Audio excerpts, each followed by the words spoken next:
I'm Galen Windsor, and I thought I'd share a few hands-on practical things that have to do with this nuclear scare scam. Now, you've heard that gamma energy, the kind of energy that comes off a rock like this, is the most penetrating, most damaging of all radiation. And not only that, here is uranium, the parent of radon, and they say if you can detect radon in a home, then it's bad. If you exceed the EPA's limit, it's reason to run you out of your home. Spend $13,000 like they did with Stanley Watrous' house in Pennsylvania the other day to get rid of the radon, to ventilate it out through. Ridiculous. Let's take them one at a time. This is a rock that I picked up in Natarita, Colorado. 16 weight % uranium. High-grade uranium. Hot. I read a thing the other day that says they had high-grade uranium, and lo and behold, it's too hot to transport, so they had to bury it on site. Oh, wonderful. Let's talk a little bit about radiation.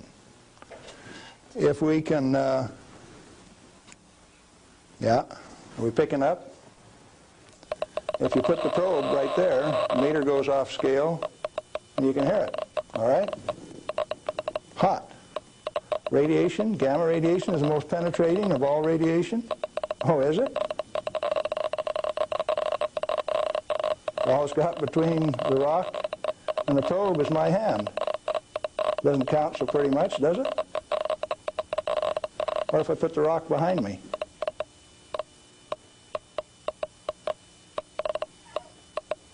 You don't suppose they've been lying to you, do you? I suspect they have.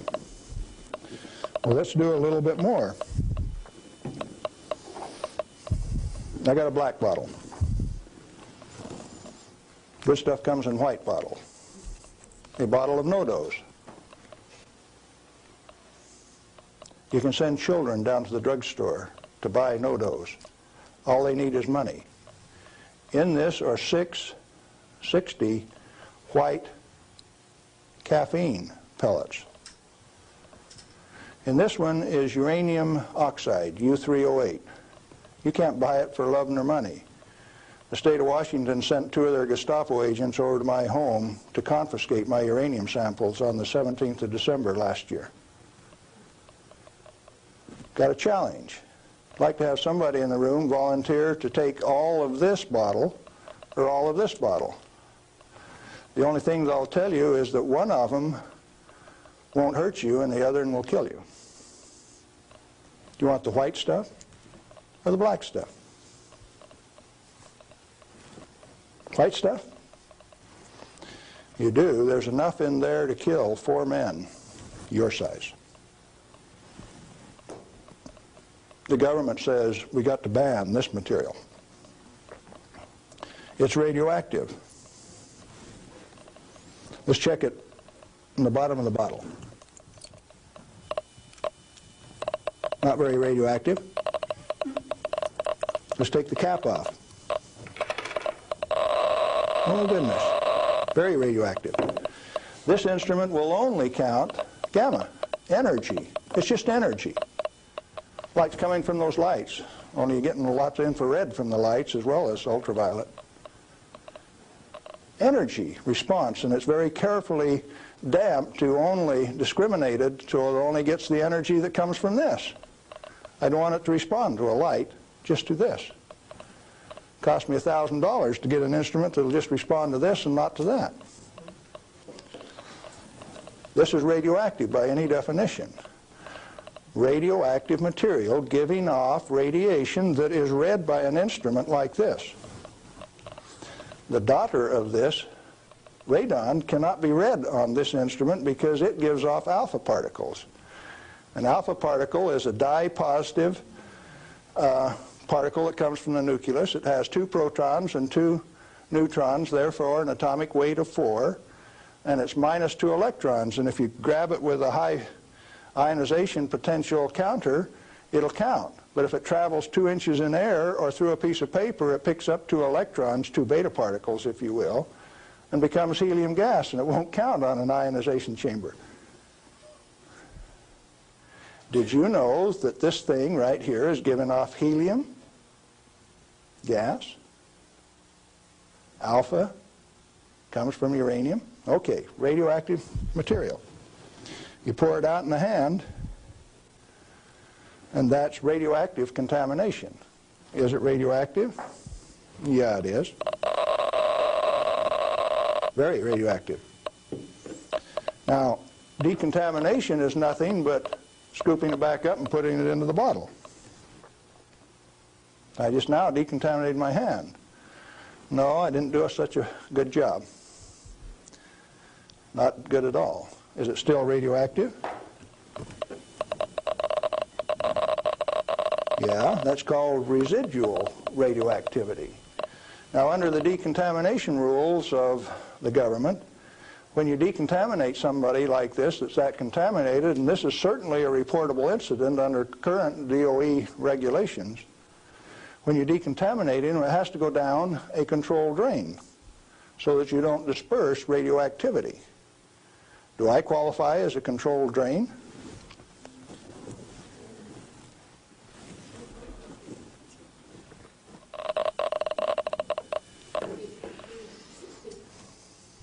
That material that I just ate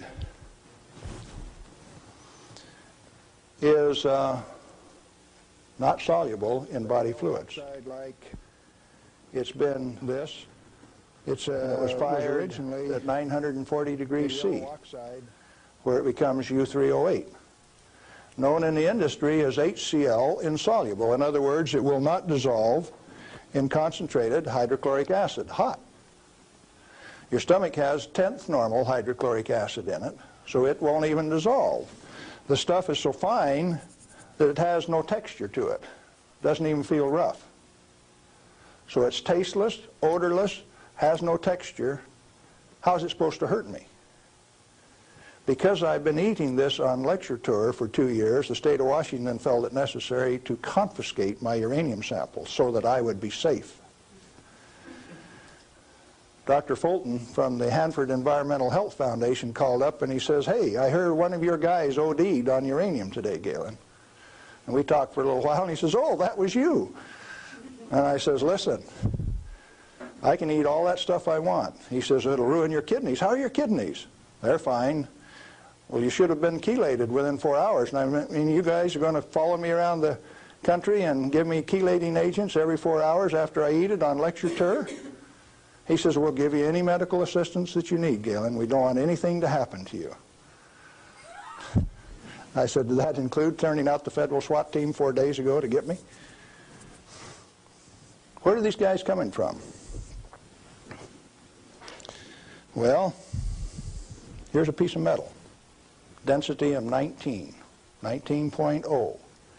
If you know your chemistry and physics, you know that there are only 2 metals that have that density: plutonium and uranium. Radioactive, pyrophoric, density of 19. Outside of a laboratory, most of you can't tell me whether this is uranium, plutonium, or a mixture of the two. Now, I said that it's heavy, and it is. Let's see if it's radioactive. Yeah, it is. Pyrophoric, what does that mean? Pyro, fire. Black on the end. The spark that just came off there is pyro, fire, burn. If it's plutonium, I just contaminated this area of Arizona in excess of the EPA's limit for 1 square mile of surface.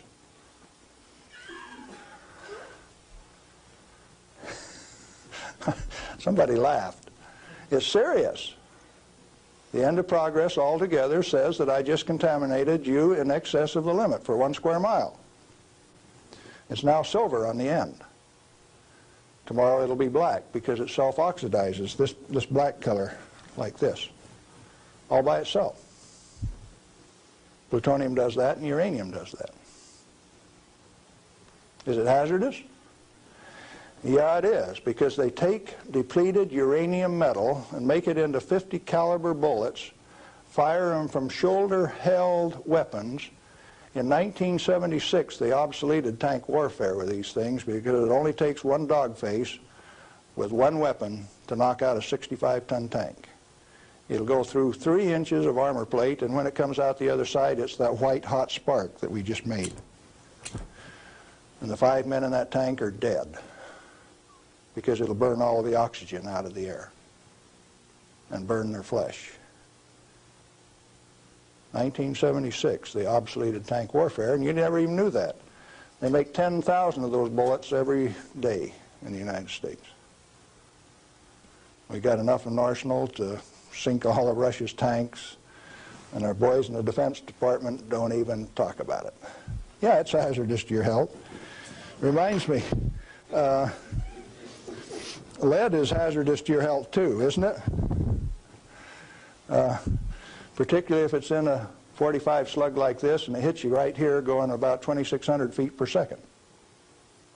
It's not the material, it's the impact from the velocity. Let's be very specific in the words that we use. This particular chunk of lead came out of a human body. My son, who's a deputy sheriff, thought maybe I could use it on tour. That's called dying of lead poisoning. Anything less is a figment of the imagination because it's not soluble in body fluid either.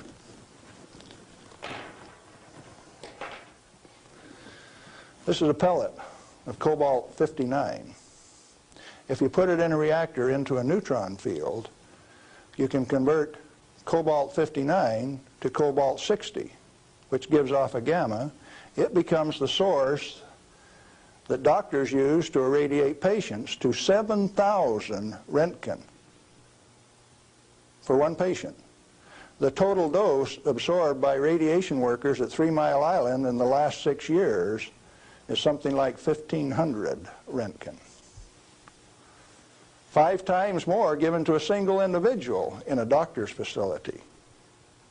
Now, do you know why I say that the federal regulations are absurd?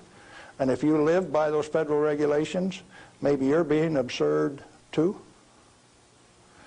Now, a pellet of cobalt-60 this size got shipped by mistake to Mexico, got diluted into 5,000 tons of iron.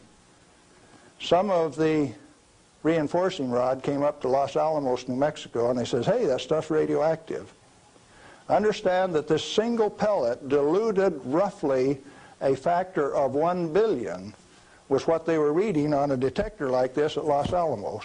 And so they pulled back table legs that were in Spokane, Washington, made out of the same batch because it was hot and radioactive and it would burn you. When the pellet itself could be held in your hand like that for a few minutes without it burning you. Now, Christ walked the earth 1 billion minutes ago. If I could stretch this pellet out into a wire and it went clear around the earth and right back here to Phoenix, 1 billionth of this amount is 1.7 inches of that wire so stretched out. Stagger your mind? It ought to. Now, let's try a little game. The EPA says that 5 picocuries per liter of air is the limit for 222 radon.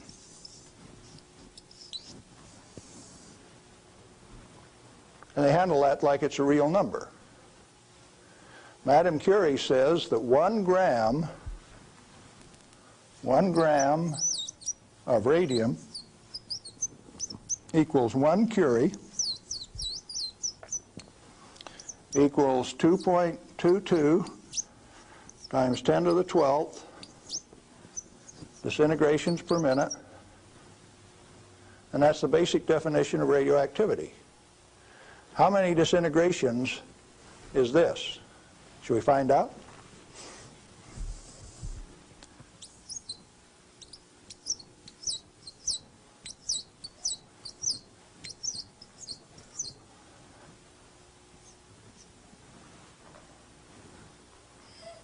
And the EPA, in its wisdom, says that 11 disintegrations per minute from 1 liter of air, you have exceeded the limit. You know what I did the other day? I've been having a little tough with some legal authorities up in my house. So I took one of these bottles of uranium like this, and I dissolved it in an Erlenmeyer flask with nitric acid. And I got a crack in the basement floor, and I squirted that whole bottle into that crack on the basement floor in acid solution so that it'll drive that counter off third scale any place along a 10-foot section of that crack that I put. When they bring the radon measurement in there, you know what the radon's going to do? It's going to go off scale in their measurement. It won't go that high.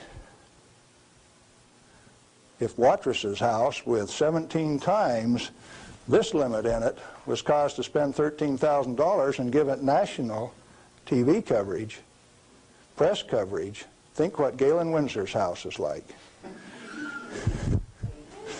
I went to the trouble to notify my congressman about it, Mike Lawrence, the manager of the Department of Energy in the Pacific Northwest, my state representative, Ray Isaacson, and a few other astute people, including the banker and the lawyers and the appeal court.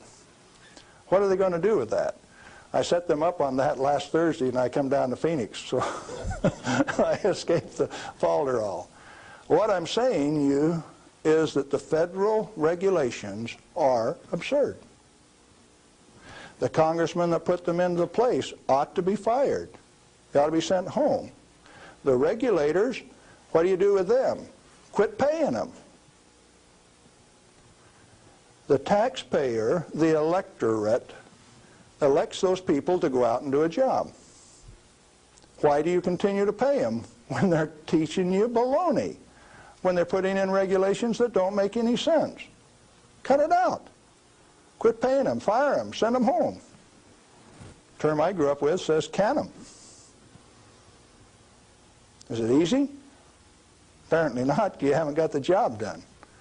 The majority of the Congress is irresponsible, amoral, atheistic, irresponsible. Let's see, how many more adjectives can I drum up? But that many. Let me tell you.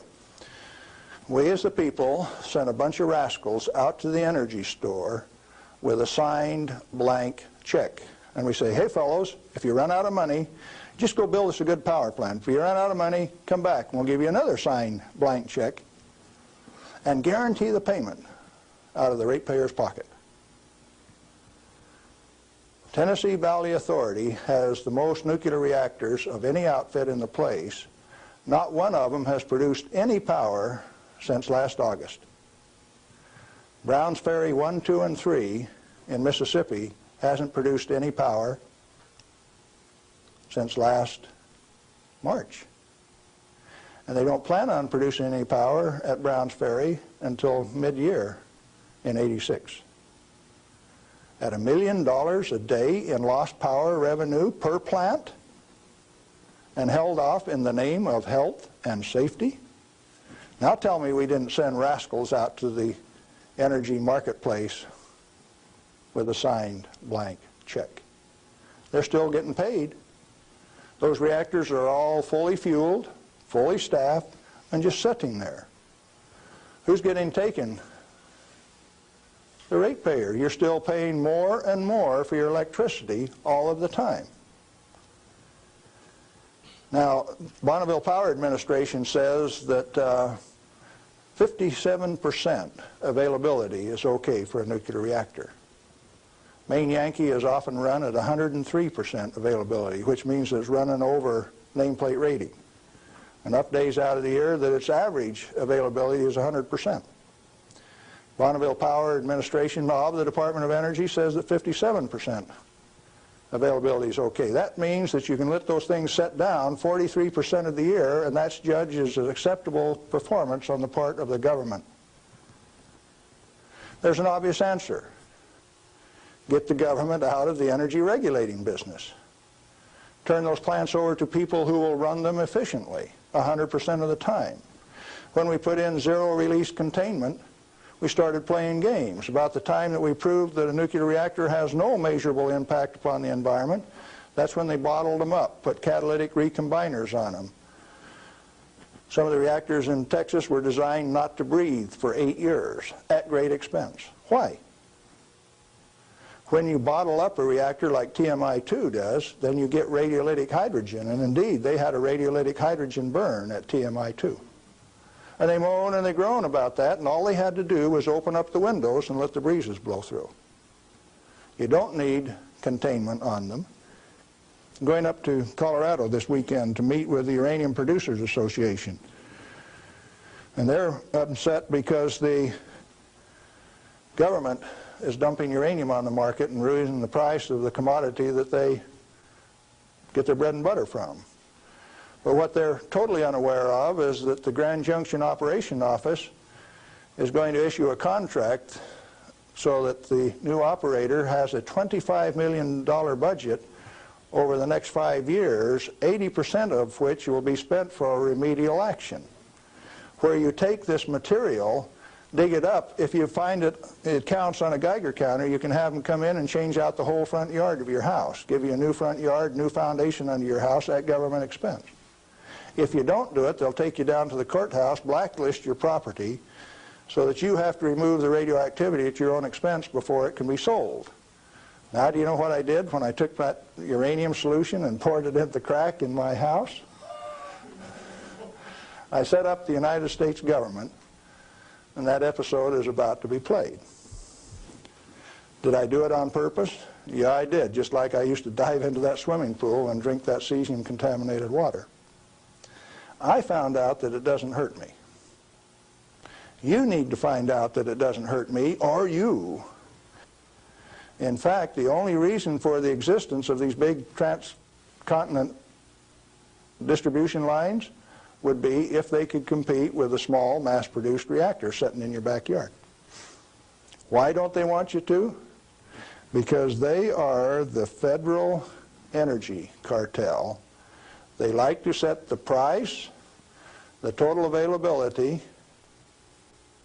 and whether you can hook onto it, and if you don't pay your bill, cut you off. That's called power, domain, and control. And they like that. They do not want you to be energy independent. If you had one of these sitting in every 10-block area in Phoenix, you could tell the rest of the world to go get lost. Oh, there's another use for that heat. You could heat your homes in the wintertime, or you could cool them in the summertime with it. Heating, ventilation, air conditioning, they call it, HVAC. In countries where it freezes, you could run that hot water out and chase the frost away in the spring and in the fall.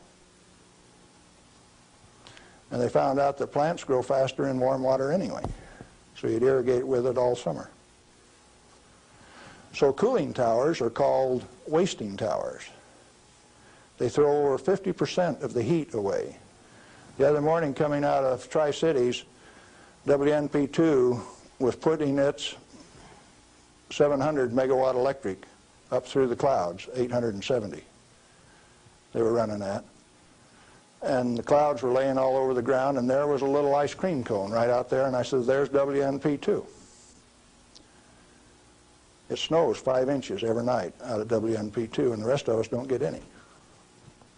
Where'd the water come from? That's cooling the heat from the condenser cooler. You should have a business right out there, an oil cracking plant, something taking that heat and using it, like they built at Midland, Michigan 10 years ago and they've never used. And so Dow Chemical is suing the utility because they never produced the steam for their chemical plant right alongside it. We got troubles in this country. I'm telling you what the problem is. Doing something about it, responsibility is yours.